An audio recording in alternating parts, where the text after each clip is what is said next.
Coulee region's economic future was on full display today in La Crosse. The State of the Region was held at UW La Crosse, featuring national and statewide economic experts. Keynote speaker Neil Kashkari of the Federal Reserve reported lower unemployment, raising wages, and a reduced interest rate as signs of a strong economy.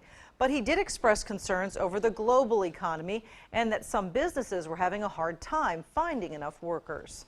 Businesses love to say they can't find workers. I'll believe it when they really start paying more and start competing with each other. So nationally, we're seeing wage growth of around 3% a year, which is higher than it was a few years ago, but it's certainly not accelerating. And so right now, I say to businesses, mostly it's just talk. The event also featured speakers from the 7 Rivers Alliance and other local organizations. News 8's Alec Giannakopoulos is live in the newsroom with what has those local groups concerned about the region's financial future.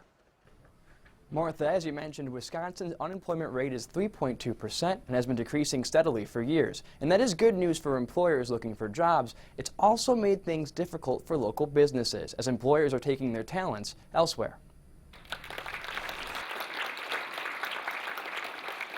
As the CEO of the 7 Rivers Alliance took the podium at State of the Region, there was one glaring issue facing the area economy. We needed to do a better job of promoting our region as a great place to live and work. Chris Hardie projects that the Coulee region will be short by around 16,000 workers in 7 years. It would be easier to say what jobs don't we compete on. Hardie says the La Crosse area lacks one major service potential employers want. One of the first questions they have after a place to live is what's the child care situation? The Coulee Children's Center is one of only a few area child care centers. We have a pretty lengthy waiting list in all of our classrooms right now. Director Angie Wells understands why other places for kids to play aren't opening up as easily. It takes a lot of money to run a building. It takes a lot of money to feed children throughout the day, and we just don't have the tax dollars coming in like a school program does. Combined with expensive upkeep, the center has a hard time hiring as well. Our teachers don't make a lot, directors don't make a lot. The challenge is that the business model of child care is not a profitable one.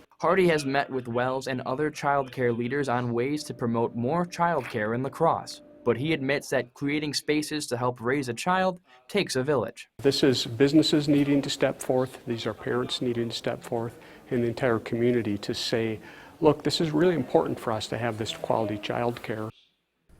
Hardie also mentioned that the First Friend program that allows potential employees to get a look at the area before they sign on to a job has helped bring workers in, but he also admitted that the area still has a long ways to go, and as we saw with childcare being a main focus. Martha?